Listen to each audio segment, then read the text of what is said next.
네, 안녕하세요. 영화계 160화. 저는 진행의 허효식이고요. 예, 안녕하세요. 김정원입니다. 네, 오늘 저희가 다룰 영화 선라이즈입니다. 예, 스미스 군이 선정을 했어요. 예, 흑백의 무성 영화입니다. 예, 언제고 한번 다루면 괜찮겠다 생각했는데 네. 이번에 여유가 될 것 같아서 골라봤습니다. 네, 그러면은 작품 기본 정보부터 차근차근 스미스 군이 소개해 주시기 바랍니다. 예, 제목은 선라이즈고요. 원작은 헤르만 주더만이라는 작가가 쓴 네. 더 익스큐전 투 틸시트라는 작품입니다. 음, 제작과 배급은 폭스사가 맡았는데 이게 나중에 20세기 영화사에 인수가 됩니다. 그래서 지금 우리가 아는 20세기 폭스사가 된 거죠. 아, 그럼 전신이네요. 네. 감독은 프리드리 비델름 무드나우고요. 각본은 칼 메이어, 촬영은 찰스 로저와 칼 스트러스, 편집은 헤럴드 슈스터, 음악은 휴고 리젠펠트와 에르노 라피, 미술은 로후스 글리제. 개봉일은 1927년 9월 23일입니다. 네. 일단 이 영화는 초대 아카데미에서 여우주연상과 촬영, 그리고 예술부문상을 수상했고요. 미국 영화연구소에서 100대 영화로 선정되기도 했고 10대 패션 영화로 선정되기도 했습니다. 네. 열정, 정념 이런 걸 이야기하죠. 로맨스나.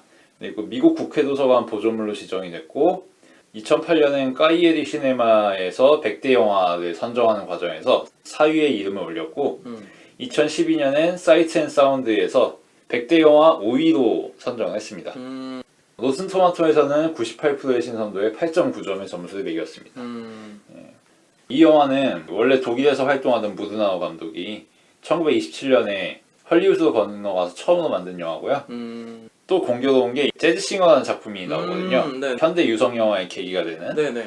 그래서 무성 영화의 끝이라고 불리기도 합니다. 끝판왕. 네. 네. 끝판왕이라고 할 수도 있고 무성 영화 시대의 종지부를 찍는 그런 의미죠.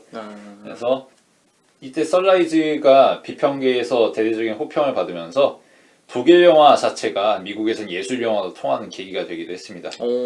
독일 영화 하면 다 선라이즈 같을 거라고 생각한 거죠. 네.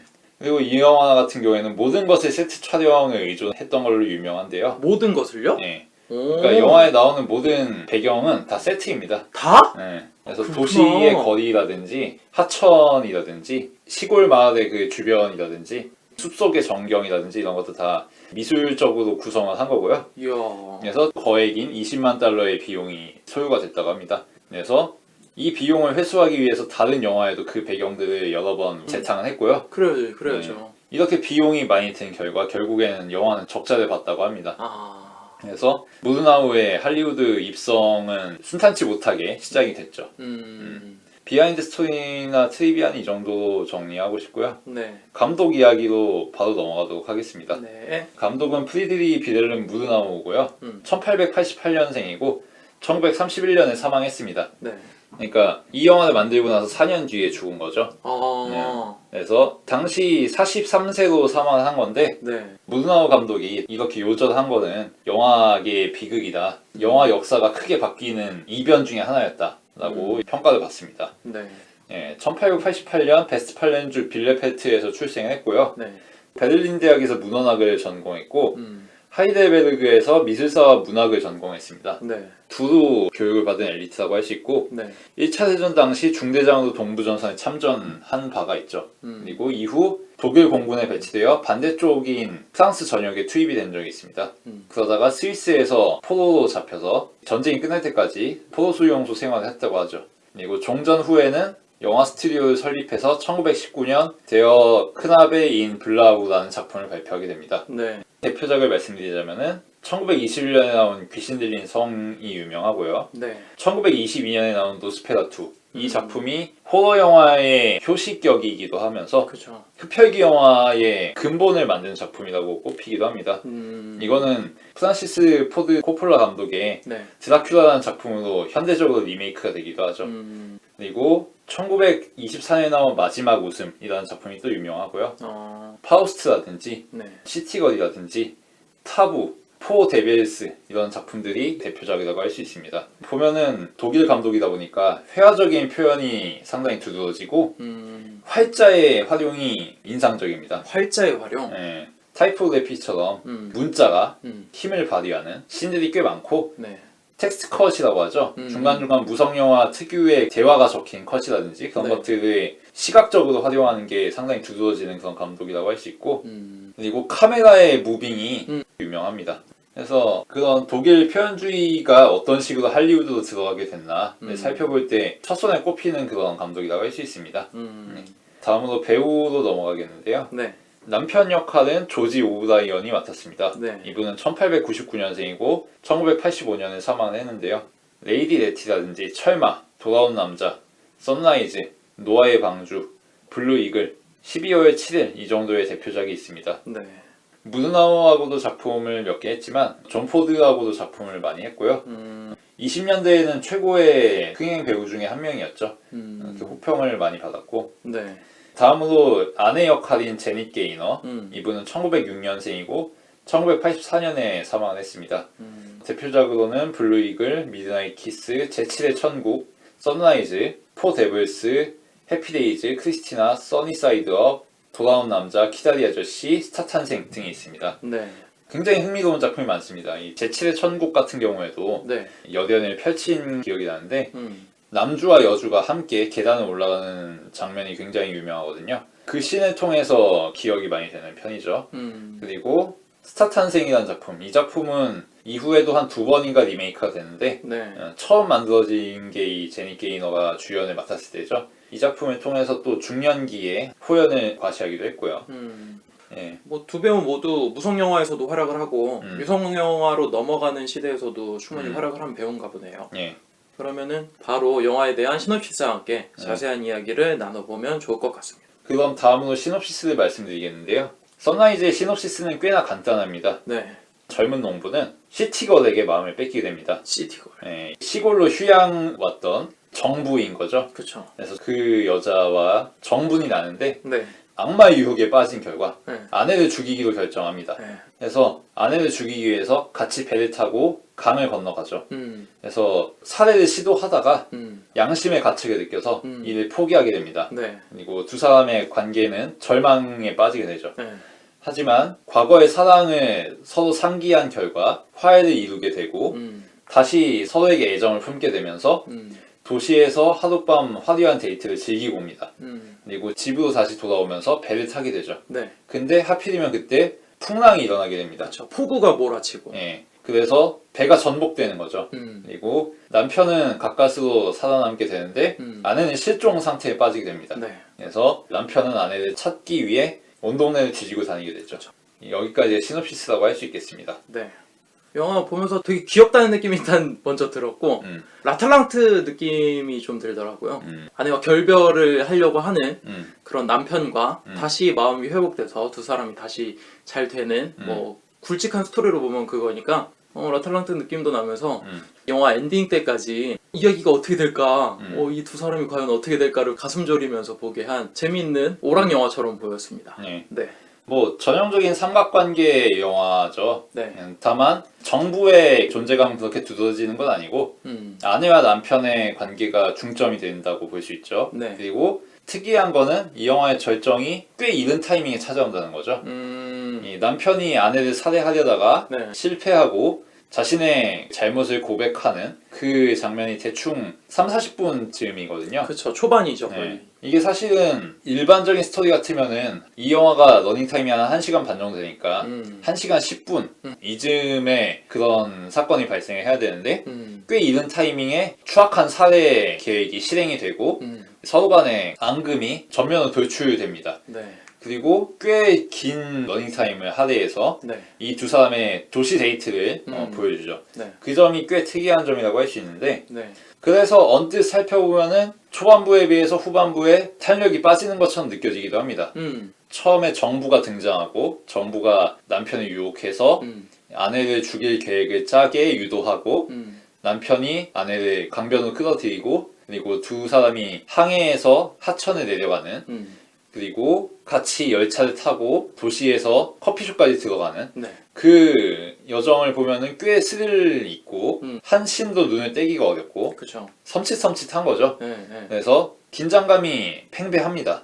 그러다가 이 두 사람이 극적으로 화해를 하고 화합하게 되면서 그전 같은 긴장감은 형성되지 않죠. 그래서 왜 이렇게 빠른 타이밍에 절정에 치달았을까? 이 타이밍을 좀 더 지연해서 가장 극적이고 중후반부에 해당하는 즈음에 정점을 연출하고 적당히 정리하는 식으로 구성했으면 더 정형적이었을 텐데 왜 이렇게 했을까라고 의문이 들 수가 있죠. 그쵸. 근데 이것도 나름 이유가 있습니다. 어. 보면은 이게 필연적인 이유가 있는 게 도시의 모습을 보여주는 게 그만큼 이 영화에서 중요했다는 거죠. 그러니까 이 영화는 남편과 아내의 사랑의 회복에 대해서 이야기하는 영화이기도 하지만 도시에서의 삶에 대해서 이야기하고 있는 영화라고도 할 수 있는 거죠. 그 점에서 왜 이렇게 도시에 많은 씬을 할애했는가, 긴장감이 다운되는 것까지 감수하면서도 왜 이렇게 묘사를 했는가에 대해서 짚어볼 수 있다고 봅니다. 네, 저도 그 부분이 너무 궁금했어요. 왜냐면은 우리도 사랑일까 같은 작품을 보면 아내가 바람나기까지의 과정이 초반부터 중반까지 되게 깊게 설정이 돼 있잖아요. 그래서 중반에 남편을 버리고 바람이 난 이후의 장면이 하이라이트로 치솟고 그 다음에 마지막에 파국을 맺는 전형적인 스토리로 흘러가서 관람자 입장으로 하여금 이 장르가 어떤 것인지 분명하게 확인해주는 영화였는데 이 영화를 보면은 처음엔 서스펜스하게 사람을 몰아붙이다가 긴장을 한껏 놔버리고 두 사람이 좋은 모습을 보여주니까 이 영화의 장르는 과연 뭐라고 봐야 될까? 초반에는 스릴러 장르처럼 공포물처럼 보이다가 갑자기 두 사람이 알콩달콩 화해하는 걸 보면은 러브 코미디 같기도 하고 로맨틱 코미디 같기도 하고 또 후반부를 보면 재난 영화 같기도 하고 범벅이 되어 있다 이런 생각이 들 수 있었어요. 그러면 결국에는 이 도시와 시골의 대비 이 부분에서 좀 살펴볼 필요가 있겠죠. 네. 사실 이 남편과 아내가 이 사랑의 회의를 빠지게 된 것도 이 도시와 시골이라는 공간적인 괴리에서 비롯되었다고 볼 수 있죠. 그렇죠. 남편은 원래 견실하게 농작물 기르고 가축들 기르던 사람이었는데 농촌 경제라는 게 이제 1차 생산물을 생산해가지고 도시에 팔아먹는 식으로 유지되는 그런 거잖아. 그런 그쵸. 식으로 가게가 돌아가는 거고. 네. 근데 그 과정에서 장사를 잘못해서 순탄치 못해서 가게가 어려워지고 그것이 엇나가게 되는 계기가 된 거잖아. 그 점에서 일단 1차적으로 경제적인 원인이 있다고 볼 수 있지. 그리고 그것이 도시와 시골이라는 공간의 간극이라고 볼 수 있는 거고 사실 도시라는 것 자체가 아주 특이한 공간이잖아. 이런 공간은 자연적으로 발생될 수 있는 게 아니야. 아무것도 생산하는 게 없잖아 사실 도시에서는. 그렇죠. 1차적인 생산 수단을 갖고 있는 건 없죠 사실. 자원을 생산해내지 않죠. 그것들은 모두 이 도시를 둘러싸고 있는 교외지 그리고 농촌, 촌락에서 오는 거란 말이지. 말하자면은 도시가 사실 시골이라는 공간에 착취하면서 억압하면서 존재한다는 거지. 네, 그렇죠. 그것을 상징하는 것이 또 정부라는 존재인 거고 이 정부는 도시에서 살다가 시골로 잠깐 외유를 온 사람이잖아. 그러다가 남편을 유혹한 거지. 그리고서 그런 점에서 도시와 시골의 대비가 또 드러나기도 하고 네. 그리고 그렇게 해서 진짜 도시의 삶으로 들어갔을 때 여러 가지 재밌는 것들이 많지. 이발소의 이야기도 있고 놀이공원의 풍경들이라든지 돼지를 잡기도 하고 댄스를 하기도 하고 사진을 찍기도 하고. 그치. 아주 흥미로운 것들이 많잖아. 그리고 그 가운데에서 남편과 아내는 행복감을 느끼고 근데 그게 영원하지 않다는 거지. 이 두 사람이 도시에서의 나들이를 끝내고 집으로 돌아올 때 풍랑이 펼쳐집니다. 네. 이 풍랑은 이 두 사람에게만 적용되는 게 아니라 도시에도 똑같이 일어나는 거예요. 그렇죠. 비바람이 몰아치니까 사람들이 풍비박산이 돼서 사라집니다. 그렇죠. 축제는 모두 다 끝나고 재난만이 남죠. 그리고 그 재난을 이겨나가는 분투만이 이 영화에서 그려지게 되고요. 말하자면은 도시에서의 삶이 휘황찬란해 보이지만 결국은 그것만으로 사랑이 완성되지 않는다는 거죠. 그리고 인간의 삶이라는 게 그것만으로 끝이 아니라는 거고 그것이 끝맺음을 맺기 위해서는 무언가 더 필요하다는 거죠. 그런 기본적인 구조가 있기 때문에 도시 묘사가 그만큼 진행될 필요가 있었던 거죠. 구체적으로 그 도시에서 어떤 삶을 누리고 있는지 어떤 즐거움을 만끽했는지를 보여줘야 그 뒤에 나오는 재난이 탄력을 받으니까 도시와 시골을 대비시킨 것, 그 테마 그것을 장황하게 묘사한 거는 이유가 있다 그런 생각이 들었습니다. 그러니까 선라이즈라고 하는 영화는 분명 남녀의 사랑에 관한 이야기이기도 하지만 시골에서 도심으로 장면을 이동시키면서 시골과 도시의 간극과 서로의 차이 그런 것들을 의도적으로 보여주기 위한 굴곡을 구성해놨다 뭐 이런 정도로 정리를 할 수 있겠네요. 그렇죠. 그리고 이 영화는 제가 생각하기에는 서사적인 요소도 재미있는 게 많지만 역시 표현 측면에서 짚어볼 게 많다. 네. 어떤 식으로 이 영화가 전달하고자 하는 바를 들려주느냐. 첫 번째로 남편과 정부의 만남을 드러내는 그 씬이 아주 기가 막히죠. 남편이 아내를 버리고 정부를 숲속으로 만나러 가는 그 씬이 있는데 이 장면에서 카메라는 남편을 뒤따라가면서 남편이 울타리를 넘어가는 움직임까지 보여주죠. 네. 그리고서 카메라가 싹 팬을 하면서 남편과 크로스되면서 왼쪽으로 돌아가가지고 반대쪽에 있는 정부를 보여줍니다. 이 모든 장면이 다 한 샷에 담겨 있는 거죠. 컷을 하지 않고. 네. 그래서 남편이 의무하게 무언가 사악한 느낌까지 줄 정도로 음습한 인상을 풍기면서 걸어가는 장면에서 정부가 달맞이를 하면서 이 외간 남자를 기다리는 장면까지 이어지는데 컷을 사용하지 않고 모두 한 번에 담아있다는 거죠. 아주 네거티브한 장면이었는데 갑자기 포지티브하게 바뀐다는 거죠. 그리고 정부가 남편을 설득하죠. 너의 본처를 죽여라. 그러면 나는 너와 함께 하겠다. 그러면서 도시에서 어떻게 우리가 살아가고 있는지를 하늘에 띄워 보여줍니다. 오버랩을 시켜가지고. 네네. 이러저러한 해피한 삶이 있는데 너가 이런 조강지처에 얽매여가지고 여기서 썩고 있어야 되겠느냐라는 식으로 말하는 듯이 그렇죠. 이런 정부와 남편의 첫 만남을 묘사하는 씬에서 비범함을 읽어낼 수가 있죠. 볏찜을 집에 가져다 두잖아요, 남편이.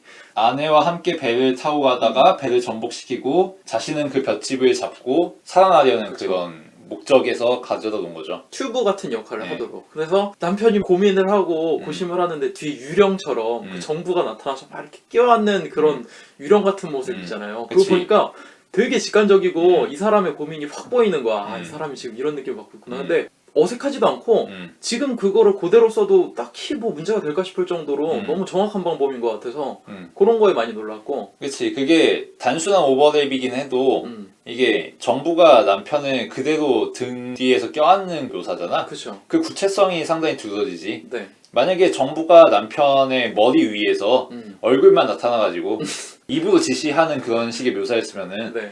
흥미로운 느낌이 안 났을 거야. 뭔가 디즈니 만화가 되겠죠. 그치. 아니면 뭐 이제 논스톱 같은 데서 네. 천사 악마 뭐 드립 치는 것처럼. 그렇죠. 뭐 그런 수준이었을 텐데 등 뒤에서 껴안는 선택만 했을 뿐인데도 작품의 느낌이 확 달라지지. 아까 말한 그런 이렇게 카메라가 따라가는 그 움직임이라든지 아내랑 떠나게 됐을 때 강아지가 계속 짖으니까 그 녀석을 데려갔다가 다시 아무도 살지 않는 집에 두고 온다든지 그때 음악과 뭐 카메라 움직임을 통해서 이 영화가 진짜 살인을 저지를 것만 같은 되게 오싹한 기운을 주잖아요. 네. 거기다가 진짜 살인을 저지르기 위해서 남편이 올라섰을 때 밑에서부터 카메라 남편의 얼굴까지 쭉 훑어주잖아요. 그치. 다리부터.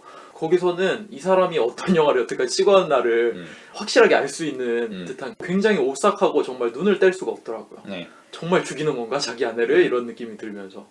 그리고 샷을 참 경제적으로 잘 쓴다는 생각이 드는 게 전경만 쓰는 게 아니고 배경도 참 알뜰하게 잘 쓴다. 전경에만 인물과 사물들이 배치된 게 아니고 화면을 깊게 쓰면서 충분히 넓게 쓰면서 배치할 거에 다 배치하고 살뜰하게 참 보여준다. 그런 생각이 들었어요. 그래서 샷 하나하나 보는데도 허투루 넘기기가 어렵다. 그리고 그 카메라 움직임을 다 따라가면서 느껴지는 그 감흥이라는 게 상당하다. 그런 생각이 들었습니다. 그래서 많이 놀란 게 뭐냐면은 시골의 풍경이라든지 도심의 풍경이라든지 그 강의 풍경이 실제 같거든? 와 이거 야외 촬영을 어떻게 한 거지 싶을 정도로 너무 멋지게 담아낸 거야. 근데 앞에서 트리비아를 얘기할 때 이게 세트. 뭐 누가 세트라니. 아니 돈을 얼마나 때려받고 인력을 얼마나 투자했으며 놀라는 부분이었어요. 물론 흑백이고 뭐 화질의 문제도 있고 뭐 그렇기 때문에 뭐 HD로 볼 수는 없지만 그럼에도 불구하고 너무너무 완벽하게 야외의 모습을 촬영해낸 것 같아서 그 부분이 정말 많이 놀라웠습니다. 그리고 초반부에 보여주는 공포를 자아내는 듯한 그런 배경의 모습과 도심으로 이동했을 때 그 왁자지껄하고 사람들이 즐거워하는 축제 분위기의 그 모습이 완벽하게 대비가 돼가지고 스미스가 얘기한 것처럼 배경을 참 잘 사용하지 않았나 그런 생각이 듭니다. 그리고 이 영화의 서사에서 난관은 남편이 아내를 살해하려 시도한 상황이잖아. 그렇죠. 도저히 수습이 안 되는 상황이란 말이지. 이게 물론 지금 시대와는 달리 보다 전통적이고 보수적이고 토속적인 시대다 보니까 아내가 미투를 하진 않아. 그쵸. 그냥 순박한 여자란 거지. 그쵸. 그냥 도망갈 뿐이야 기차로. 올드 패셔너리하고. 음. 그럼에도 불구하고 말이 안 되는 짓거리지. 네. 근데 영화에선 수습을 해야 되잖아. 이걸 어떻게 수습하느냐가 관건이라고 하는데 무엇을 선택해서 이것을 환기하느냐 이 분위기를 반전시키느냐 이게 핵심이라고 하는데 종소리를 선택하더라고요. 이 영화에서는 종소리가 3번 울립니다. 처음에 남편이 아내를 살해하려다가 종소리를 듣고 양심의 가책을 느끼게 됩니다. 종소리가 두 사람의 관계에 난입을 하는 거죠. 그리고 또 언제 종소리가 울리냐면은 그 두 사람이 카페에 함께 들어가서 어색하게 앉아있을 때, 그리고 아내는 울고 있을 때 종소리가 다시 한번 울립니다. 그리고 그 두 사람은 그 종소리를 계기로 혼례식장에 들어가게 되죠. 그리고서 결혼식이 진행되고 있는 것을 바라보게 됩니다. 일면식 없는 다른 커플들의 결혼식인 거죠. 근데 그 결혼식을 보면서 자신들이 어떻게 결혼했는지, 어떤 과정을 지금까지 겪었는지, 그리고 초심이 어땠는지 이걸 다시 돌이켜보게 된다는 거죠. 그리고 이 두 사람이 그 혼례식장에서 나올 때 또 한 번 종소리가 울립니다. 그냥 자연적인 사운드가 아니라 신의 음성처럼 종소리가 들리는 거죠.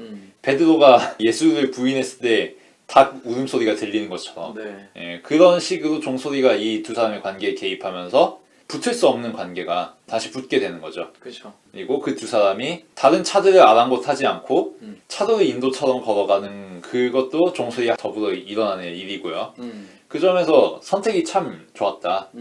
그 시각적인 측면뿐만 아니라 청각적인 종소리라는 선택을 통해서 말도 안 되는 서사를 봉합을 잘 시켰다. 네. 그런 생각이 들었습니다. 저도 확실히 비슷하게 느낀 것 같아요. 이 영화에서 음악 사용을 보면 장면의 BGM으로서 배경음으로서 뿐만 아니라 적극적으로 영화의 장면을 이끌어 나가는 모습들이 보이면서 음악이기도 하지만 효과음처럼 사용하면서 너네들 이러면 안 돼 라고 하는 양심적인 것을 건드려주는 그리고 그렇게 종소리가 울리면서 두 사람이 차도를 걸어가게 되고 그 부분이 클라이막스라고 할 수 있죠. 그 뒤에는 도시에서 이 두 사람이 어떻게 데이트하는지 이어지고 그것들도 범상하게 묘사하지 않죠. 놀이공원 들어가는 씬 보면은 카메라가 놀이공원 입구를 따라서 서서히 전진하거든요. 그러면서 단순하게 이 광경을 사진처럼 잡아주는 게 아니라 폼비디오처럼 캠코더로 찍는 것처럼 우리 모두 이 놀이동산에 들어가는 것처럼 찍어줍니다. 그러면서 두 사람뿐만 아니라 관객들도 이 놀이공원의 삶에 참여하게 해주죠. 마치 이 영화에 등장하는 다른 관람객들처럼 그런 식으로 스토리를 전개시켜 나간 다음에 폭풍우를 몰아치게 하는 거죠. 그리고 굉장히 중요한 건데 아까도 이 영화에서 도시에서의 여정을 길게 보여주는 게 유의미하다고 했지만 그 도시 나들이의 핵심은 뭐냐면은 아내의 틀어올린 머리입니다. 아내의 틀어올린 머리. 네, 그러니까 제니 게이너가 맡은 아내 역할은 처음부터 특이한 헤어스타일을 유지하고 있습니다. 맞아, 할머니 같아요, 약간. 네, 그러니까 마치 동아시아권에서 비녀를 끼고 그쵸. 어디 수선한 듯한 그런 헤어스타일이죠. 그리고 아주 강렬한 금발이고요. 이 영화의 색채로는 백발로 표현할 수밖에 없는 네. 이것이 정부의 검은색과 또 대비가 되는 거고 근데 이 헤어스타일을 도시에서도 바꾸지 않습니다. 이발소에 갔을 때도 여기에는 손대면 안 되는 거야. 그리고 남편이 면도하는 것만 바라보고 있지. 이 헤어가 언제 풀어지게 되냐면은 폭풍우에 휘말려서 물속에 빠져가지고 그쵸. 남편이 마련해준 집더미를 잡고 표류하다가 머리가 풀리게 됩니다. 그리고 이 머리가 풀린 상태로 침대에 누워서 남편을 다시 만나게 되죠. 그리고 그 순간 태양이 떠오르게 되는 거고요. 뭐 별거 아니라고 생각할 수 있지만 아주 상징적이죠. 도시에서의 쾌락적인 삶도 리미터가 해제된 그런 생활 속에서도 풀리지 않던 머리가 남편과의 사랑이 회복되면서 물에 빠져서 살아오게 되면서 새 생명을 얻으면서 머리가 풀리게 된다는 거죠. 그리고 그 순간 태양이 떠오르게 되고 네. 머리가 풀리기 위해서는 마치 해가 떠올라야 된다는 것처럼 그러면서 도시에서의 긴 나들이가 정당화되는 거죠. 그 긴 나들이는 모두 이 아내가 머리가 풀리는 이 순간을 위해서 존재한 거지. 그게 아니었으면 사실 그렇게까지 길게 묘사할 이유가 없지. 네. 저도 그 부분 굉장히 인상적으로 봤는데 네. 스미서 방금 얘기한 것처럼 맨 처음에는 이 사람이 정부다, 이 사람이 아니다 이렇게 설명을 안 해주잖아요. 왜 정부 막 뻐꾸기 소리를 날리는 것 같은 동작은 하는데 이게 직접적으로 사운드로 들리진 않잖아. 그래서 계속 상상을 하게 되고 자막으로만 설명을 해주니까 아 이런 관계구나. 그리고 아내가 느닷없이 등장을 하는데 나는 사실 맨 처음에 할머니 분장을 한 건가 싶었어요. 아내가 아닌 줄 알아서 머리가 분명히 금발일 텐데 흰색으로만 표현이 되니까 그리고 머리 스타일도 검정 고무신에 나올 것만 같은 할머니의 가지런한 머리라서 전사의 고양이라든지 좀 깜짝 놀랐는데 마지막을 보면서 아 역시 이런 이유가 있어서 머리를 계속 이렇게 고집을 했구나 약간 그런 생각이 들더라고요. 그러니까 이 아내라는 인물은 사실 자기 자신을 억압하는 인물이잖아. 그쵸. 솔직하게 내면을 보여줄 수 없는 인물이란 말이야.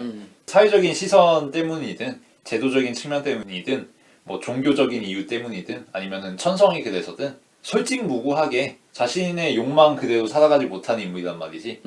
그러니까 집에서도 그렇게 틀어 올리고 있는 거고 도시에서도 그렇게 댄스를 추고 돼지를 따라다니고 남편과 재미있게 놀러 다니더라도 머리는 풀지 않는 거야. 근데 결국에는 풀린다는 거지 그게. 그게 이 영화에서 감동적인 부분이 아닐까.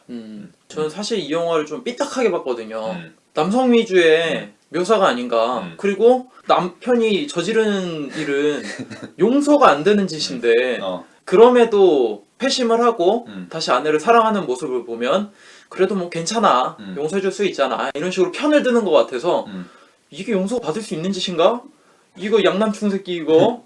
그래도 마지막에 결국 선라이즈 면서 아내 머리 풀리는 상징적인 모습이 그래도 이 영화가 어느 쪽에 편을 들어주고 어느 쪽에 마음을 좀 주려고 하는지가 좀 보이는 것 같아서 그러니까 사실 아내를 너무 불쌍하게 그린 것 같은 느낌이 있어요. 너무 순수하잖아요 처음부터. 코르셋이지. 맞아요. 말 그대로 코르셋 취급하잖아요 영화 자체가. 하지만 영화의 마지막 하이라이트의 장면을 아내 머리로 두면서 이 영화가 초점을 다시 아내 쪽으로 돌리는 것 같아서 삐딱하던 시선이 조금 누그러졌습니다. 네. 그리고 나는 이거는 시대 보정할 필요도 있다고 생각하는 게 네. 물론 1927년이라고 배우자 사례가 정당하게 여겨졌다 이 얘기는 아니지만 말하자면은 그 시대에만 가능한 감정적인 일치라든지 화해 같은 게 있을 수 있다는 거지. 그러니까 배우자 사례를 관용해야 된다는 정서가 있었다는 게 아니라 어떤 극단적인 상황에서도 오히려 내면을 진솔하게 서로 터놓을 수 있고 긴밀하게 화합할 수 있는 그런 구석이 있는 시대였다는 거지. 사실 그런 측면이 있잖아. 서로 예절 바르게 공손하게 예의를 지키면서 서로가 서로의 본분을 행하면서 관계를 이어나가더라도 마음을 서로 터놓지 못할 수 있어. 그렇죠. 반면 서로 지지고 볶고 물리적인 폭력이 오가기도 하고 네. 뚜까 패기도 하고 뚜까 맞기도 하고 네. 할 말 못할 말 하면서도 오히려 유대감 깊은 그런 관계를 형성하기도 한단 말이지. 좀 더 올드한 사람들은 그런 측면에서 봤을 때 그 시절에만 가능한 구시대적인 미덕이 반영된 그런 영화라고 바라볼 수 있지 않을까 그런 생각이 들었습니다. 그러니까 이 시대에는 지금과 달리 양남충과 네. 코르셋도 네. 뭐 사랑할 수 있는 거지. 양남충과 코르셋의 사랑이라고 이루어지지 말란 법은 없잖아. 두 사람 사이에서 무슨 일이 있었든 사실 두 사람 사이의 일인 거잖아. 그치 뭐. 어떤 비극이 있었든 서로 안고 살아갈 수 있으면은 사실 남이 왈부할 건 아니잖아. 그쵸. 그러면은 그것을 가능하게 하는 건 뭐냐? 구시대적인 사랑과 인간관 그리고 배우자관인 거지. 그게 지금의 관점에서는 비윤리적일 수도 있지만 이것 역시 뭐 사람 사는 방법 중에 하나 아니겠느냐? 그런 식으로 바라볼 수 있지 않나 싶고 그 모든 것을 포용하는 게 사실 선라이즈인 거죠. 태양은 지기도 하고 뜨기도 하는 거잖아. 그렇죠. 이 영화의 오프닝에서 이야기하죠. 도시에서도 있을 수 있는 일이고 시골에서도 있을 수 있는 일이고 어디에서나 있을 수 있는 일인데 항상 이어질 거다 뭐 이런 식으로 이야기하잖아요. 폭풍우가 치기도 하고 달빛이 쨍쨍한 대보름에 정부와 남충이가 만나기도 하지만 그래도 결국은 해는 뜨고 그것은 사람들 모두를 지켜보고 있다. 마치 신의 시선처럼. 네. 그 점에서 미량과도 맞닿는 구석이 있지 않나. 시크릿 선샤인처럼 이 모든 사람들이 비춰주는 태양 같은 존재가 있다. 그것이 종소리를 울려주기도 하고 카메라의 힘을 빌어서 남편과 아내의 뒤를 따라가기도 하고 때로는 음산하게 이 광경을 바라보기도 하고 때로는 러브 코미디처럼 이 광경을 남들에게 들려주기도 하면서 그런 신적인 기능 태양적인 기능을 이 카메라가 수행하고 있고 그게 감독의 시선이라고 할 수 있는 거다. 그 점에서 자칫 무리일 수 있는 설정을 그리고 사실 말도 안 되는 이야기를 네. 아주 현명하게 단돌이 하지 않았나. 그쵸. 그것에 확실히 공감을 하는 게 영화 말미쯤 오면은 아내랑 이제야 다시 서로 화합하고 진짜 다시 예전의 모습으로 그들이 진짜 원했던 모습으로 돌아왔구나 싶을 때 하필 아내가 사라지잖아요. 그때는 또 다른 안타까움에 맘졸이게 되잖아요. 처음엔 이 남자 주인공이 아내를 죽이게 되면 어떻게 하나 이렇게 전전긍긍하게 되는데 아이러니이기도 하지. 네. 처음엔 아내를 죽이기 위해 그렇게 노력했는데 입장이 바뀌니까 오히려 정부의 목을 조르게 되는. 그렇죠. 정부는 남편이 아내 죽인 줄 알고 기뻐서 찾아오잖아. 그쵸. 그러다가 자기가 죽을 뻔하고. 네. 네. 정부가 또 거의 죽음에 이르르니까 그제서야 네. 아내를 찾아내서 엔딩을 아주 이쁘게 만든 그 장면까지. 영화의 구조가 참 재밌다 싶기도 하고 어떻게 보면은 한 장르에 머물리지 않고 여러 가지 장르를 포섭하면서 그 장면의 효과적인 음악과 카메라의 효과라든지 장면의 세트자라든지 그런 것들을 모두 총망라해서 그리고 딱 하나 더 짚자면은 네. 이 영화는 유성 영화로 만들 수 없는 영화다. 유성 영화로 만들 수 없다. 네. 왜 그렇죠? 왜냐면은 이 영화가 무성 영화이기에 화면에 훨씬 집중하게 되거든. 대사가 없잖아. 그렇죠. 그리고 모든 것을 화면을 통해서만 보여준단 말이야. 그래서 화면에 훨씬 몰입할 수 있게 돼. 그리고 카메라의 움직임을 훨씬 잘 읽어낼 수 있고. 그렇죠. 인물과 인물 사이의 대화 같은 것에 집중하다가 무언가 놓친다거나 이런 게 거의 발생하지 않아. 온전히 시각적인 요소에만 집중할 수 있고 네. 이 영화 내에서 무슨 일이 일어나고 있는지 다 관찰할 수 있다. 그러기에 단순한 이야기임에도 훨씬 더 깊이 있게 우리가 받아들일 수 있다. 유성 영화였으면 이 정도의 인상은 받지 못했을 거다. 무성 영화였기에 훨씬 감동적인 작품이 될 수 있었다 이런 생각이 들고요. 그 점에서 무성 영화에서 유성 영화 넘어간 게 꼭 진보는 아니고 오히려 무성 영화만의 장점이 분명히 있고 이 영화가 그것을 잘 보여준다라는 생각이 들었습니다. 저도 그 점에 굉장히 공감하는 게 이 영화에서 자막이나 음악으로 표현해내지 않는 소리들이 있어요. 정부가 남편을 불러낼 때 분명히 뭐 새소리나 무슨 소리를 냈을 텐데 그거를 영화에서 설명을 안 해주더라고요. 그래서 우리는 우리가 알고 있던 익숙했던 소리를 상상하면서 떠올리게 되잖아요. 그러면서 영화에 더 몰입하게 되고 또 사진을 찍다 조각상 같은 게 떨어졌을 때 그때 몸짓 같은 걸 보면은 굳이 음악이 막 꽝 한다든지 뭐 이렇게 자막을 보여준다든지 하는 게 아니라 너네 이런 장면 보면은 너네가 여태까지 살면서 들었던 꽝 소리가 들릴 거 아니야?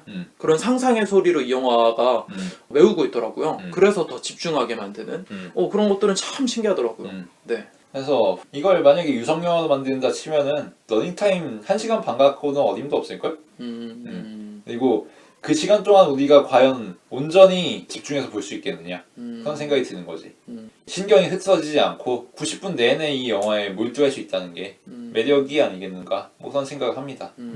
참 이렇게 생각해 보니까 무성 영화라고 하는 장르가 화면의 움직임과 그 구성만을 통해서 어떻게 진행을 하는지 관객들에게 어떤 감성을 느끼게 하려고 했는지 참 여러 가지 많은 시도를 했다는 생각이 드네요. 네. 셜록 주니어도 생각나면서 공발점이 많았던 영화 시간이었던 것 같습니다. 네.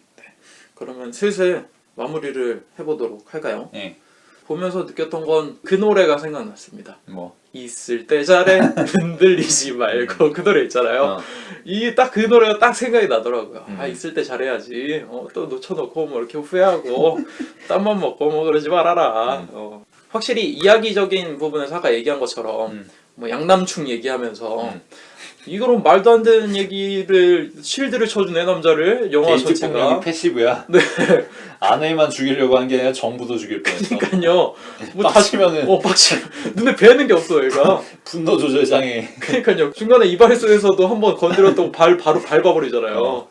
참 그런 거 보면서 라탈랑트의 서사도 거의 이것과 다르지 않았거든요. 아내를 배에서 쫓아냈다가 괜히 또 이렇게 막 생각나고 그러니까 다시 아내 또 찾으러 다니고 뭐 그러잖아요.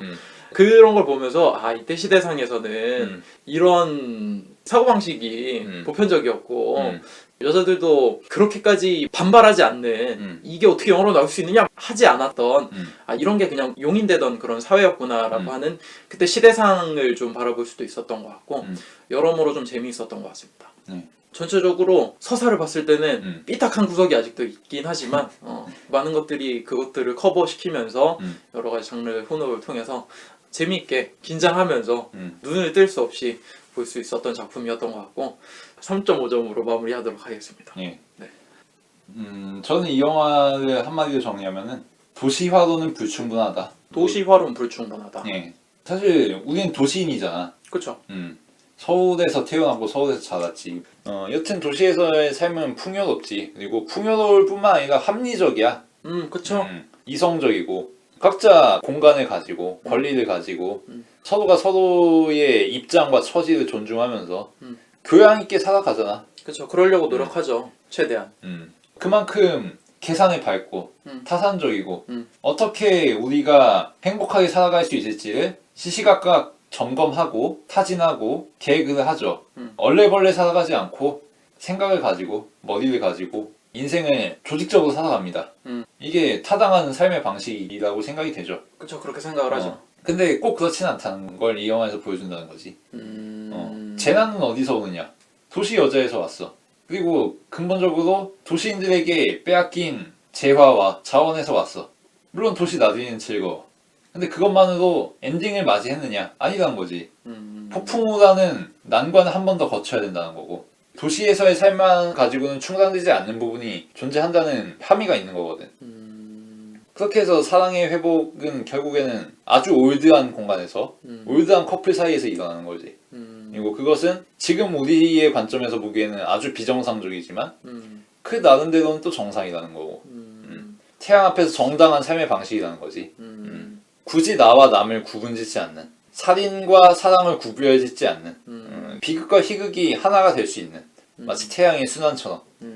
그게 물활론적인 세계관이 아닌가. 도시에 분절되고 분석되고 분별된 삶이 아니라 모든 것이 하나로 통합돼 있고, 경계선은 언제든 뛰어넘을 수 있고, 우리가 비정상적이라고 생각하는 범주도 포섭이 될 수 있는 그런 삶의 방식도 있고, 그게 태양의 삶의 방식이라는 거. 그걸 이 영화가 전체적으로 완성도 있게 보여준다는 생각이 들었습니다. 무성 영화가 할 수 있는 최선의 수준의 그 영화가 아닌가 싶고, 그래서 별점은 4점 주고 싶습니다. 네. 그러고 보니까 도시가 문제네요. 네, 뭐 오늘 저희가 다룬 영화는 선라이즈였고, 다음 주에는 어벤져스의 새로운 시리즈가 나오더라고요. 예. 그 영화를 보고 다음 주에 저희가 다루도록 하겠습니다. 들어오셔서 감사합니다.